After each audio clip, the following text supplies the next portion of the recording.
Hello, good morning, good afternoon, good evening to all. It's my honor to be a speaker among who's who in the field of pharmacy, pharmaceutical industry, and life sciences. So I really want to thank KrupaPharmaCon College for this opportunity to share my view on the topic of real-world evidence and its application in the pharmaceutical industry. A little about me and a brief introduction on my educational and my professional journey. I am Ravi Iyer and I did my diploma in pharmacy and bachelor's in pharmacy from KCP, my favorite KrupaPharmaCon College of Pharmacy. So I want to give a big shout out and share with you that I'm a proud alumni of KrupaPharmaCon College. And after my Bachelor's of Pharmacy, after graduating from KCP, I worked in India and started as a medical representative and eventually went on to become a regional manager before deciding to pursue my higher education at the University of Louisiana at Monroe in the United States of America. Here's where I completed my PhD and MBA.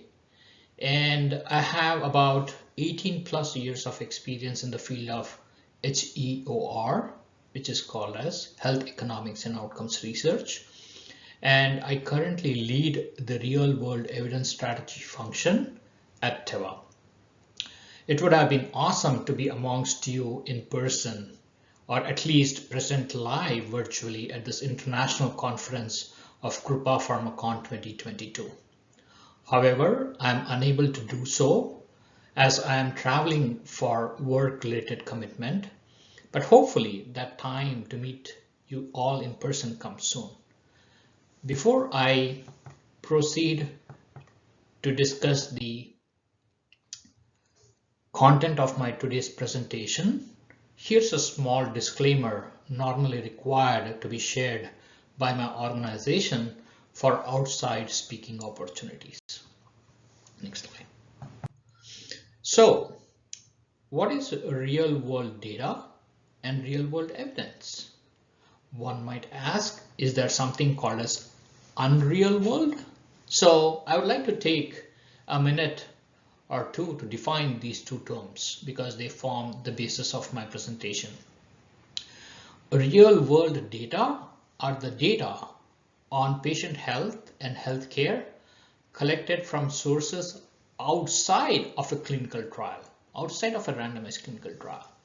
So for example, when I go to my doctor, the doctor records my vitals, he looks at my blood work and the lab results, maybe prescribes a few medications as needed, that gets filled in a pharmacy and sends information with the visit details to the insurance company so that he could be paid for his services.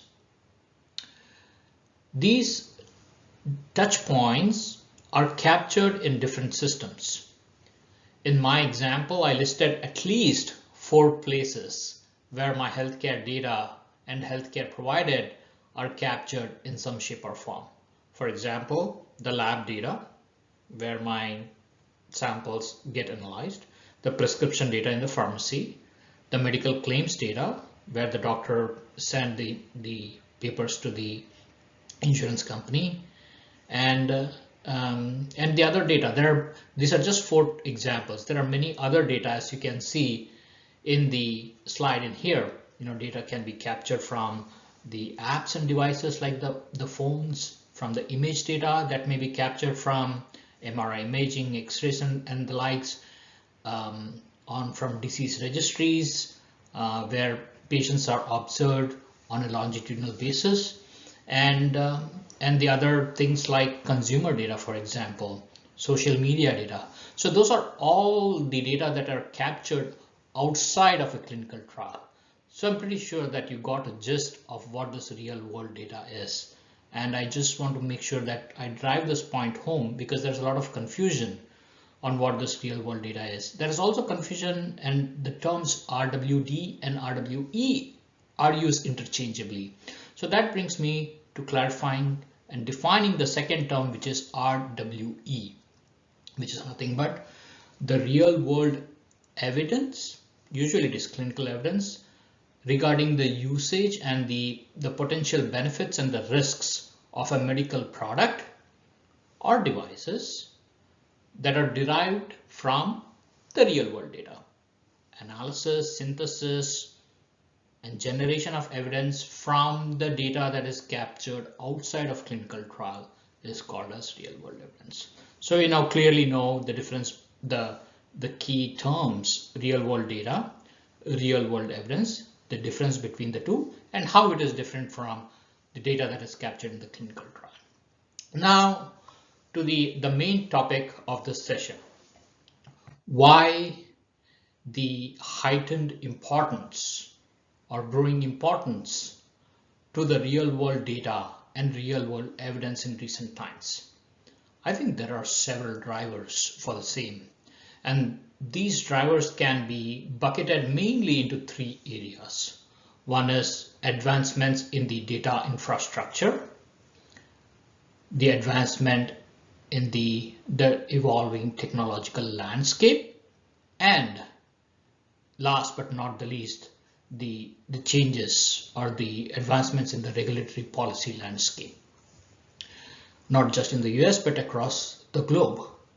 And I'll share with you an overview of these changes in these three areas, starting with the data infrastructure or the data infrastructure landscape, which is changing considerably and significantly. A recent past has seen the integration and consolidation of healthcare service providers and data providers. In the US, it's always considered the healthcare system and the data source is as a disparate system. US is always considered a disparate and a fragmented system as far as the ability of integrated data is concerned. It still is, so no mistake about that one. It still is, but we are able to a very good extent connect the dots and link these disparate data systems. You saw in the previous slide there were at least 10-15 different sources. Although we are not able to connect one-to-one patient level to all different data sources, we are able to connect these data sources to a good extent by a process called as data tokenization. We will not go into the details, but I think it's an important concept for you to remember this one. The second driver is the evolving technological landscape, or the advancements in technology and the tools that are available to generate insights and evidence. It is now easy to analyze the data in a rapid manner, and for different cross-functional stakeholders to get meaningful information from the data in a transparent and timely manner. So the speed with which we are able to generate these insights has improved considerably. The amount of volume in the data that is coming in for the insights generation purposes, that also has gone significantly. But unlike, just like I consider data to be like crude oil. For data to be refined, it has to go through people and technology, and that's where everything comes in here, because without the refinement and without the proper curation, data is not as reliable for insights generation. So hopefully you got a gist of why that is a growing importance. And if at all, the take home away message when you go home is three things. One is improvement in the data and data infrastructure, improvement in the evolving technological landscape, and the regulatory policy that is helping us to use this data to an extent that was not imagined before. So because of that, what has happened is the real world evidence is growing in importance. Now, I just want to clarify that real-world evidence is in use in the pharmaceutical industry for decades. Make no mistake about it. But its use was predominant in the later stages of product life cycle. And we will go through what the stages are of the life cycle in just a few minutes. And in the last decade or so, there has been receptivity by the regulators in the use of the real world evidence for regulatory decision making. Very important. It's very, very important. The trends in the use of RWE for regulatory decision making has been increasing. The factoids noted in here show that, although it's from 2020, there may be a slight change, that 78% of the drugs that were approved by the FDA included RWE in their new drug applications or biological applications to provide evidence of safety and or effectiveness. And in 74% of the approvals that included an RWE, the RWE influenced the FDA's approval decision. That's significant. And that trend is only going to increase significantly in the years to come.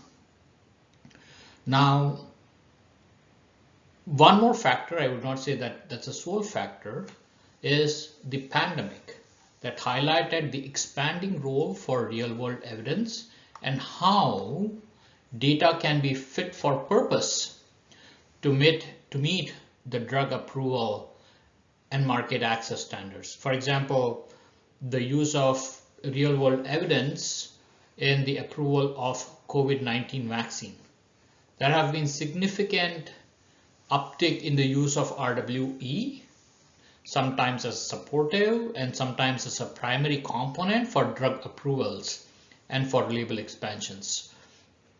So in short, companies are increasingly beginning to recognize that these advancements in the use of real-world evidence presents a tremendous opportunity to improve the efficiency and innovation in the drug development. There are a few other examples that are shown in here.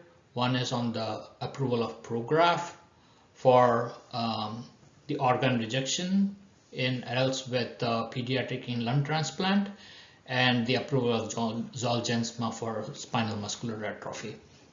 Now, these are just a handful of examples. I would encourage you to actually go and start looking into some of the approvals that use real-world evidence or how real-world evidence is used. Hopefully, my talk in here motivates you and encourages you to actually go and look to gain a more understanding on the role of the real-world evidence. So, coming back to the use, it is predicted that the advancements are going to significantly increase in the field of regulatory decision making and payer decisions. I'll tell you a little bit about the payers, because in the markets such as the US and the European Union, EU, and UK now, the payers play a very important role in terms of what drugs get reimbursed and after approval, reimbursed and placed in the formulary so that it can be used.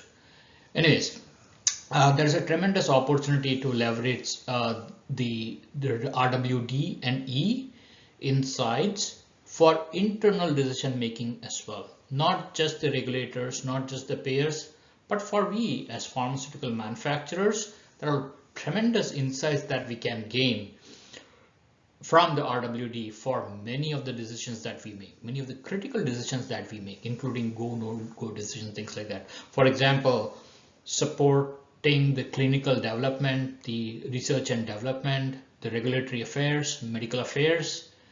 There are many initiatives and many other functions such as the market access and the insights team that we support with. That's where the global health economics and outcomes research team plays a vital role in terms of knowing the science, knowing the math and the economics, and putting it together to improve patient outcomes and patient lives.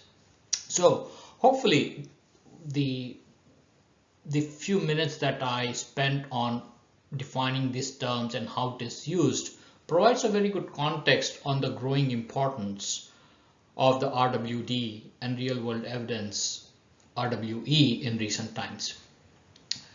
And like I mentioned, I mean, with the advances, especially with the advances that I just spoke in the previous slide on data infrastructure and technology, the use of RWE in regulatory decision making, in peer decision making for internal insights will grow significantly in the years to come.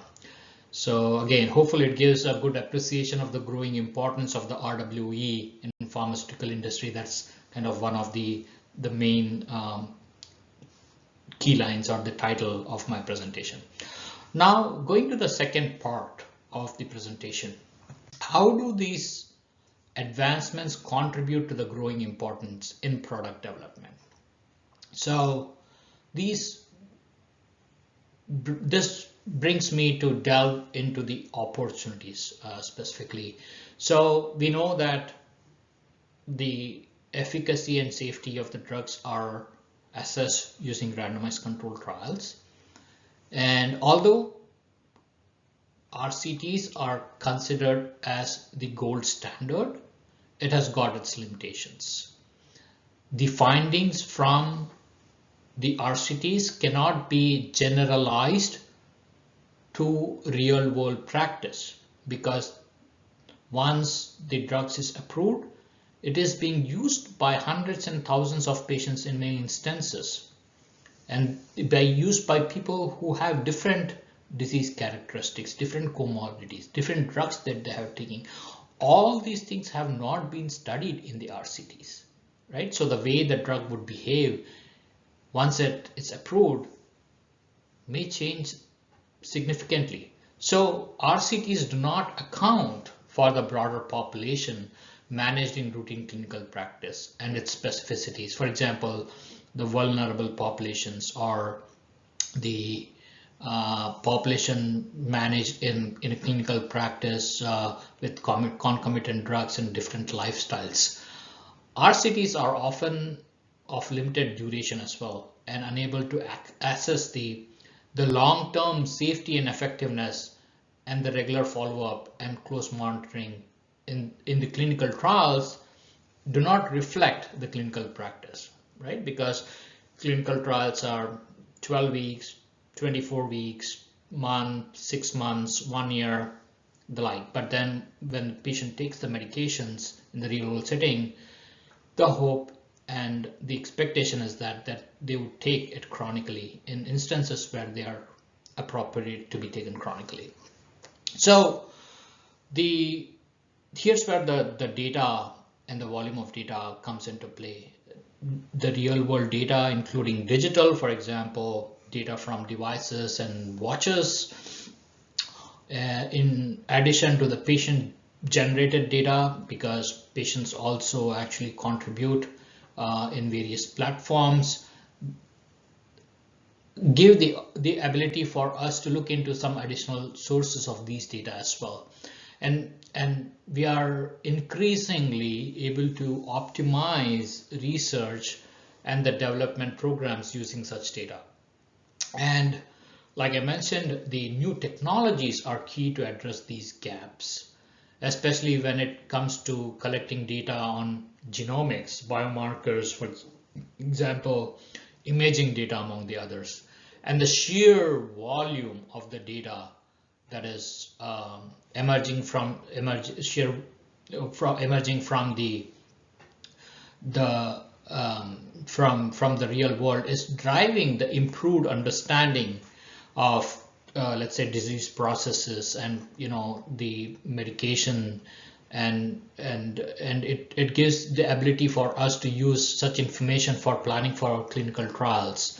Sometimes it has the ability to reduce the time we may take to get the drug into the market, and the like. So in the information provided by the real world data allow us as researchers to develop hypothesis using descriptive statistics, for example, to further investigate and provide color on some of the questions, such as what is the burden of the disease, for example, what are the clinical predictions of a particular drug. And importantly, RWE may increase the what we call as the PTRS, or the probability of technical and regulatory success, and provides an ability to reduce the financial risk associated with investing in costly research and development programs. So that is from a clinical side. Then there are also the HTA agencies that are exploring the use of RWE to contribute to the benefit risk assessment of the drugs. So I mentioned HTA agencies. What are HTA agencies? They're nothing but health technology assessment agencies. These are the organizations that assess the value of drug and determine the coverage and reimbursement decisions for medicines. So you can see that RWE can contribute to the drug development at a very early phase, like let's say phase 1 to 4, stages 1 to 3, and then also in the post-marketing setting. Usually I would pause at the stage and see if you got any questions, but unfortunately I'm not unable to take any questions right now, so I'll just continue with the remaining of the topic. So let's delve into some of the high-level specifics on how RWE can support at each of the phases of the drug development cycle, that is from phase 1 to phase 4. And to level set, given that many of you in the audience I understand are students who may not be well versed with the phases of the drug development, I want to state that typically a drug development process consists of 4 phases: the phase 1, phase 2, 3, and 4. So I would encourage the students to do some reading on what happens in each one of these stages as the drug moves through the continuum leading up to the approval. I think it will give you a very good understanding in terms of what to expect in the pharmaceutical industry. So let's go to the specific uses of RWE in the drug development process. In the very early stages, or the phase 1 stage, usually this is a stage where you find like the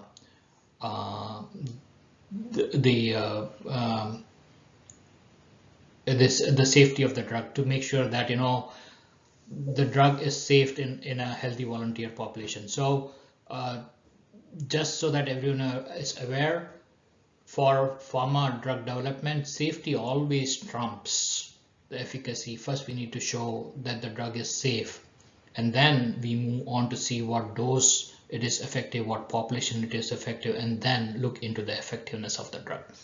So in the early stages, RWE can establish areas of focus based on unmet medical needs and identified through real world settings. And we can look at what the natural history of the disease looks like, how does the disease progress, and what is the burden of these diseases on individuals and caregivers, and also assess the risk factors for the disease progressions. Are there any prognostic factors? Are there any biomarkers that can be identified to assess the disease progression and things like that? So this can help prioritize resources in the early discover phases, maybe identify discovery targets, especially given the huge amount of genomic information that's available there, and also determine which investigational drugs enter into phase 1. So RWE can play a very important role in go no go decisions. For example, in progressing a drug from an early discovery phase in healthy volunteers to maybe a phase 2 study. So once a drug enters into the phase 2 study, this is a stage where the dose and the safety and the efficacy in phase 3 specifically type of outcomes are studied.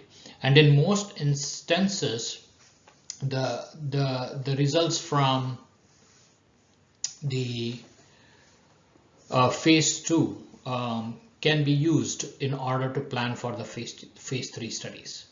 And in phase 2, RWE can be used to develop, let's say, for example, surrogate biomarkers for clinical trials, thus shortening the time or the duration of the studies while not compromising the assessment of safety and efficacy. There are not many studies that actually look into the surrogate markers. Regulators typically need a very strong and objective endpoint as opposed to surrogate markers. Now, what are surrogate markers? Nothing but in the event that it is not possible to actually get an endpoint, are there any proxies, for example? For example, in Alzheimer's, it's a very difficult disease to study, and some of them is like, the ability to remember and things like that. Now, the surrogate biomarker in this case are the beta and the tau amyloids that can be used, and by looking at the blood works, if one is able to see an increase or the decrease, then you can say there is an increase or decrease in these amyloids, which are biomarkers for disease progressions, although it does not really say that whether it has improved the memory and all the other complications that are associated with the disease progression. It's somewhat of a controversial approach, so that's why I would be safe to say that currently the best way to study the efficacy of the drug is using objective endpoints rather than surrogate biomarkers. Anyways, so RWE also can play a role in the study design at the time of hypothesis generation and testing and assessment of the clinical trial feasibility. And while the users of RWE can also be used for identifying where the patients are, one of the biggest roadblocks for pharmaceutical companies is the prolonged recruitment rates.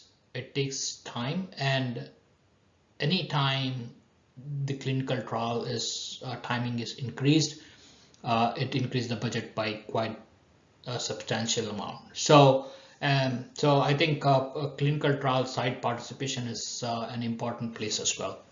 I believe I've got 40 minutes. I'm planning accordingly, and hopefully that's in line with what the expectations are that I was conveyed.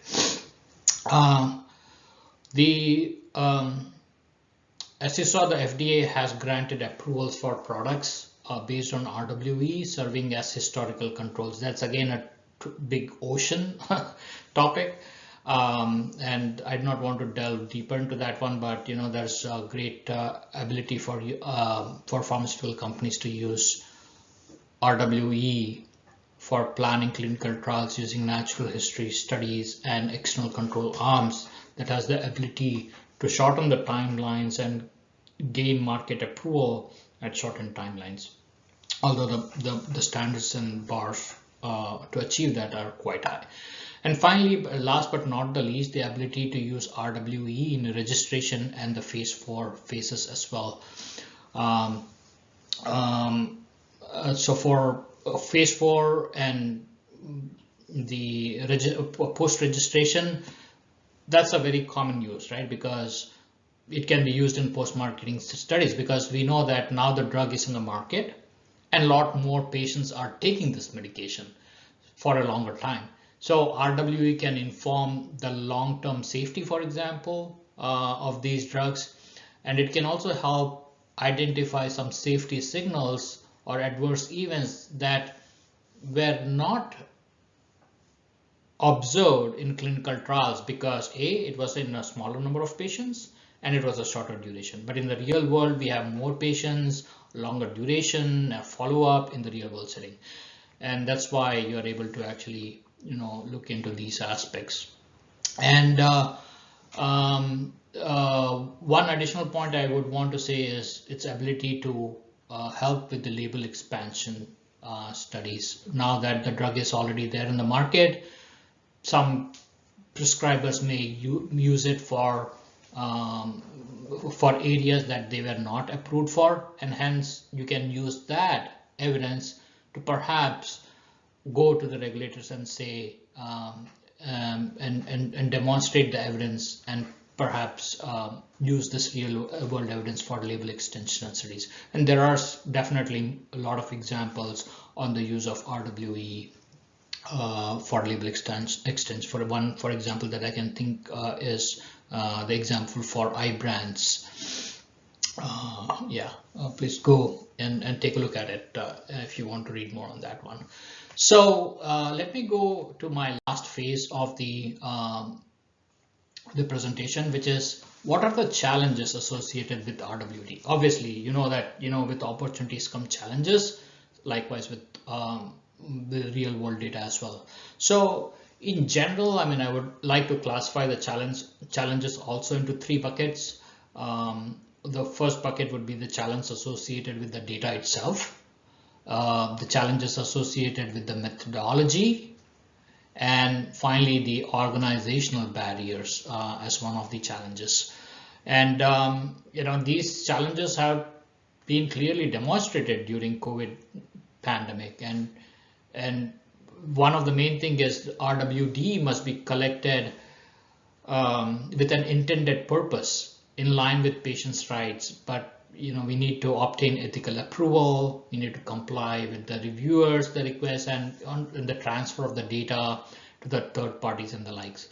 So that's one thing. The second thing is with respect to methodology. So the inferences that are made are using real world data are limited by confounders, or let's say poor data quality and missing data also.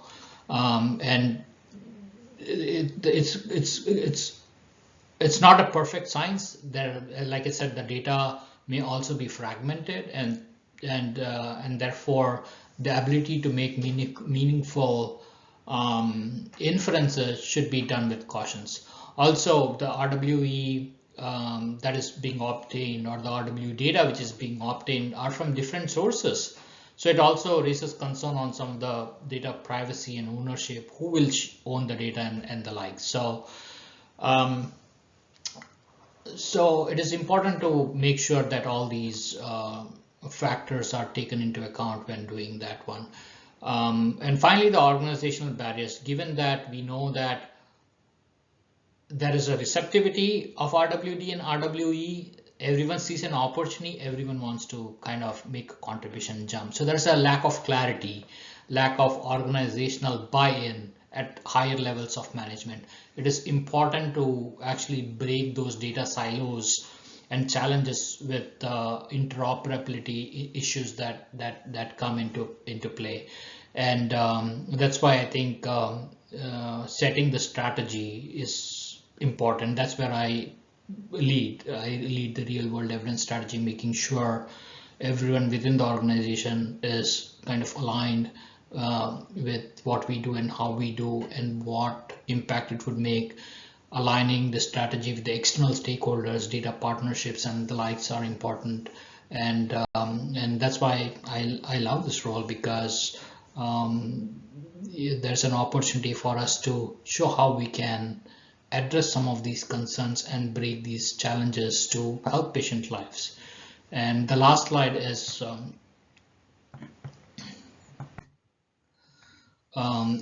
obviously making sure that we have mechanisms in order to overcome these challenges. Like I said, I think it's important to proactively plan on the data collection approaches and the analytical approaches and the statistical planning. It takes time, but I think a focused, streamlined approach from the get-go is important. The second is with regard to the importance of creating a solid infrastructure for data storage, making sure it is compliantly stored, and making sure that we develop technological tools or do advanced analytical tools in order to mine these data is also an important aspect. And finally, like I said, it's important to create an enterprise-wide strategy to make sure that there is a buy-in from all the stakeholders.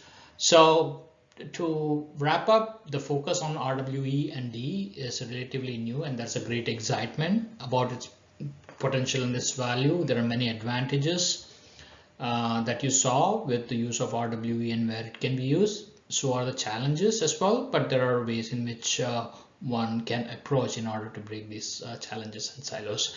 With that, I really want to thank KrupaPharmaCon College again for this opportunity, and I wish you all a very happy new year, and hope to connect with you soon. And if there are any questions, please pass on to Professor Prakash and or the organizers there who can take these questions and pass it, and I'll try to see if I can address those. And have a great day, and talk to you soon. Thank you very much. Bye-bye.